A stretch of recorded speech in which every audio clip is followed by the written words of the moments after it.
Assalamualaikum warahmatullahi wabarakatuh. Berjumpa kembali dengan Agung Channel di sini.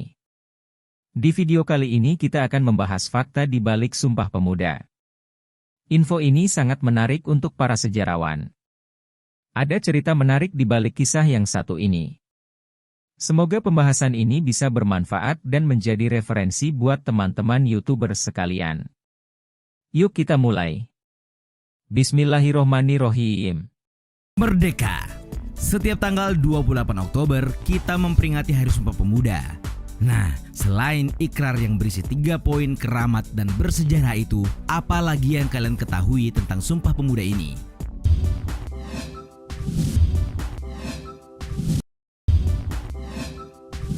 Yang masih jarang diketahui oleh halayak.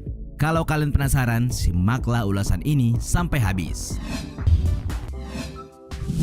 Tidak ada kata merdeka. Kalian tahu kalau masa pelaksanaan Kongres Pemuda yang menjadi ajang diikrarkannya Sumpah Pemuda merupakan masa-masa perjuangan dari penjajahan.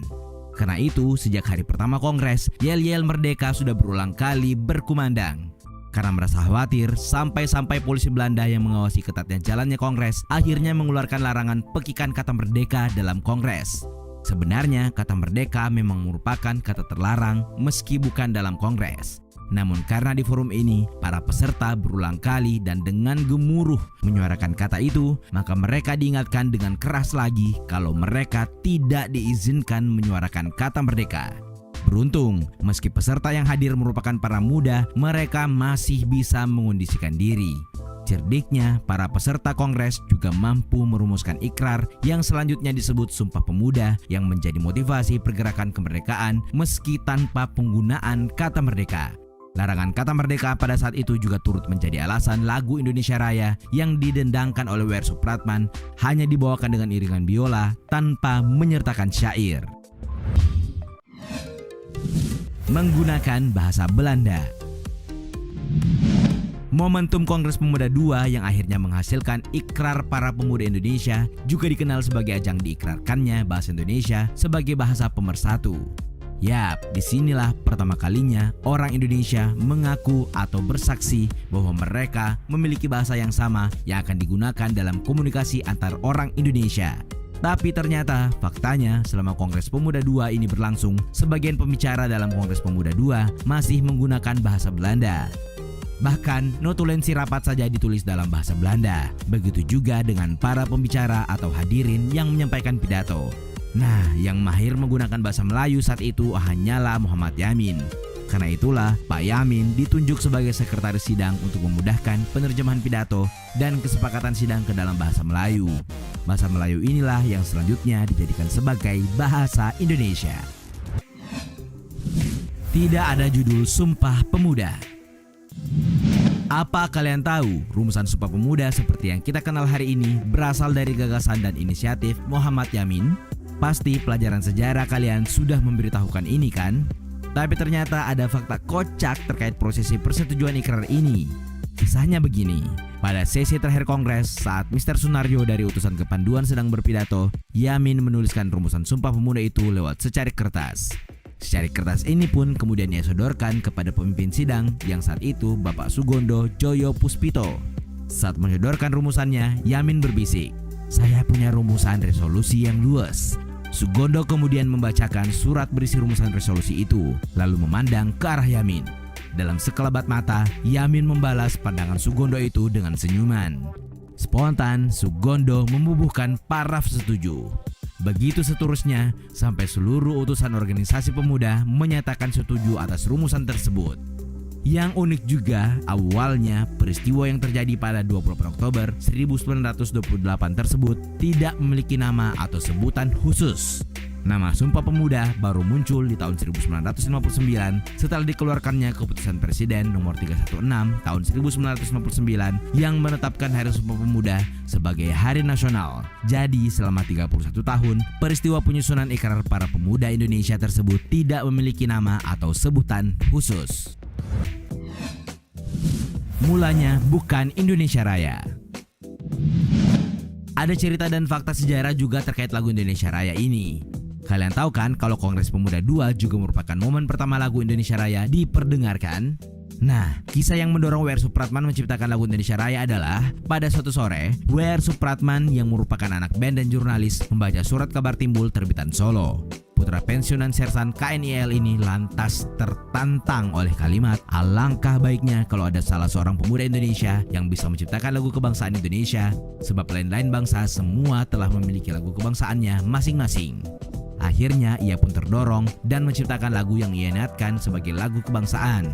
Nah, ketika lagu itu jadi, lirik dan notasi lagu ini dimuat di surat kabar Sinpo edisi 10 November 1928. Kalian tahu kalau semula lagu ini judulnya Indonesia, bukan Indonesia Raja atau Indonesia Raya.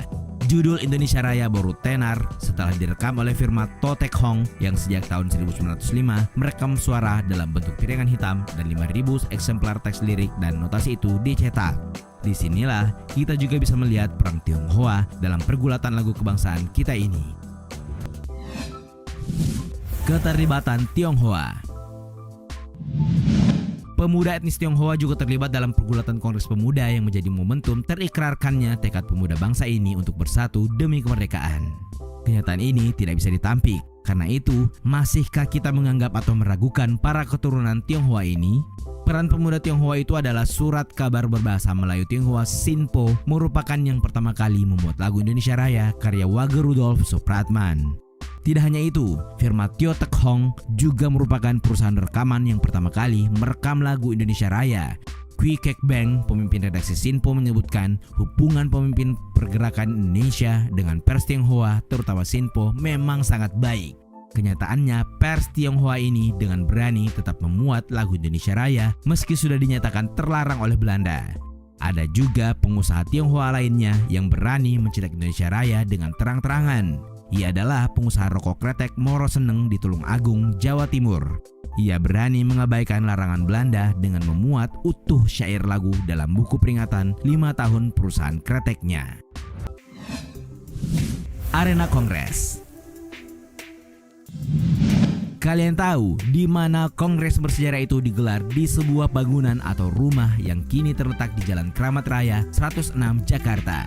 Alkisah sejak 1925, rumah itu sudah ramai karena merupakan indekos para mahasiswa aktivis Yong Java. Selanjutnya, pada tahun 1927-an, aktivis dari berbagai daerah juga indekos di rumah ini. Aktivis daerah itu seperti Muhammad Yamin dan Aka Gani. Rumah ini juga menjadi tempat mereka berdiskusi soal-soal kemasyarakatan, politik, dan pergerakan nasional. Rumah ini akhirnya pada tahun 1928 mereka namakan Indonesia Sea Club Gebo atau IC, atau nama populer lain Indonesia Sea Club Huis. Inilah yang menjadi arena Kongres Pemuda II. Dan yang harus kalian ketahui bahwa rumah ini nyatanya merupakan milik seorang Tionghoa bernama Si Kong Liang. Menghindari isu perbedaan. Karena spiritnya adalah untuk menyatukan bangsa ini, maka isu-isu yang dibahas dalam kongres hanyalah isu-isu yang mempersatukan saja. Karena itulah bisa dibilang hampir tidak ada perdebatan yang keras dalam kongres itu. Penerimaan bahasa Melayu sebagai bahasa nasional nyaris tidak mendapatkan penolakan, termasuk dari Yong Java. Para pembicara berusaha menghindari isu-isu yang mengundang perceraian seperti isu etnis dan agama. Meski tidak dapat ditampik, ada Young Islamiten Bond yang gigih memperjuangkan Indonesia merdeka harus berdiri di atas asas Islam. Namun demikian, kongres tetap berlangsung damai dan tentram. Young Islamiten Bond juga tetap turut menandatangani resolusi atau ikrar yang selanjutnya dikenal sebagai Sumpah Pemuda ini.